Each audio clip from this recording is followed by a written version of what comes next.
Je voudrais tout d'abord saluer ce grand rassemblement annuel de tous les Iraniens démocrates, saluer plus particulièrement ceux qui sont à Ashraf III et saluer plus généralement encore les Iraniens qui, à l'intérieur des frontières de leur pays, mènent une bataille courageuse pour renverser ce gouvernement impossible qu'ils subissent depuis maintenant plusieurs décennies.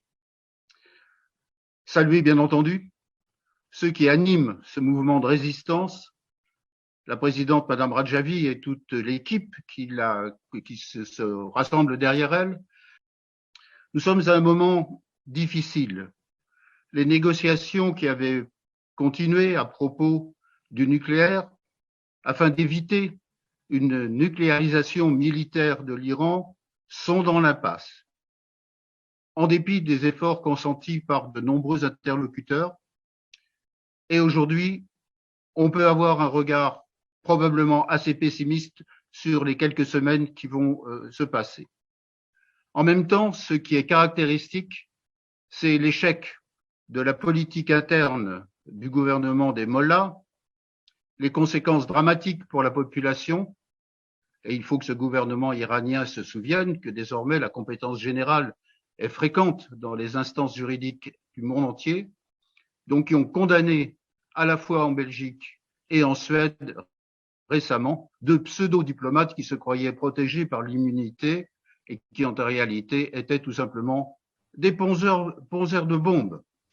Tout ceci donne le sentiment que le gouvernement des mollahs est à l'heure actuelle dans une période de crise et qu'il a tendance à aggraver ce comportement en raison justement du mécontentement qui semble provenir du plus profond du peuple iranien. Et pourtant, partout la résistance s'organise. Elle s'organise à l'intérieur de l'Iran, elle s'organise parmi les amis de l'Iran, qui sont eux aussi des amis de la démocratie et de la liberté, elle s'organise aussi sur le plan judiciaire à travers le monde. Il y a donc de grands espoirs.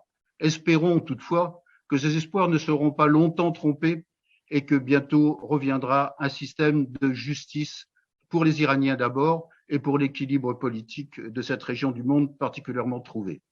En tout cas, je voudrais dire en mon nom personnel et aussi au nom des sentiments d'amitié que je porte pour tant d'Iraniens exilés depuis si longtemps, combien nous attendons avec ferveur le résultat du changement politique en Iran et naturellement pour les Iraniens avant toute chose. Je vous remercie.